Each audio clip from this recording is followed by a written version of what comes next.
All right, we're moving on to the Mirror now, and they're digging up stories from 8 years ago. What's this about? Brexit again? This is a very, very good story.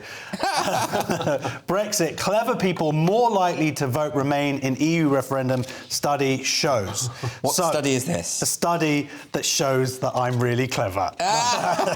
No, but it does find out, though, luckily, Andrew, that there is a huge amount of overlap, and 36% of Leave voters had a higher cognitive ability than the average Remain voter. So that's you. You're the 36%. Don't flatter me. You're You can't the get out of this. 36%. And also our wonderful viewers. You're the 36%. Our viewers voted in all kinds of ways.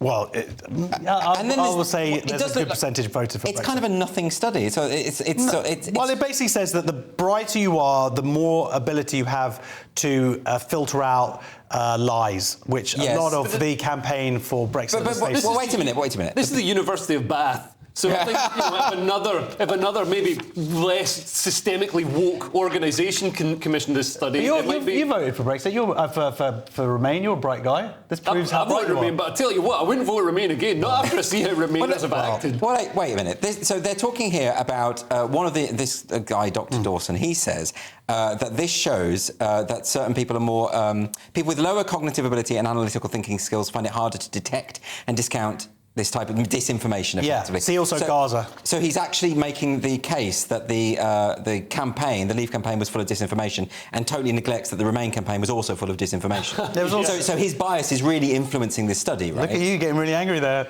It's not anger, it's objective truth, isn't it? I mean, we had misinformation on both sides, and this guy wants... and also, isn't this study in itself a kind of dangerous thing? The idea that, let's study people's intelligence and basically effectively say we want to live in an epistocracy where the most intelligent people get to... Well, it depends how bright you are, whether you can take that. It is a kind of eugenics-based argument, isn't it, really?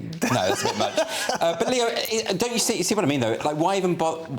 A thick person's vote counts as much as an intelligent person's vote. Yeah, absolutely, and I think they're missing some of the intelligence that goes into it. I mean, they're looking like the Remain campaign did. They were saying like, but car production will drop by 0.8% over 7 years if you take it to the third quartile. And it's like nobody cares, brainiac. It's like I don't want some Belgian nerd telling me what to do and how bendy my cucumbers can be. I also find the disinformation in the aftermath has been quite astonishing. The idea that anyone voted because of what they saw on a bus. For instance, the idea that nobody knew that leaving the EU would mean leaving the single market, even though that was the first thing said in the biggest debate at Wembley Arena, which was televised and seen more than any other debate. Don't you find this, Josh, that it's a both sides problem?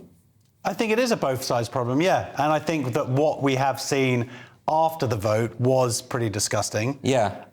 And I don't think that we should go back into the EU, as it's happened now. Yeah. But I do think that there's an element of there being somewhat of a protest vote as well at the time. I'm sure. But I mean, this kind of study, the problem I have with this kind of study is it actually feeds into some of the more reactionary things that were said at the time. People started saying that literally we should have like an IQ test before people get to vote. It's dodgy. It's really dodgy. Although Brexit voters might want to rejoin Europe now that Europe's gone more right-wing than the UK. Potentially.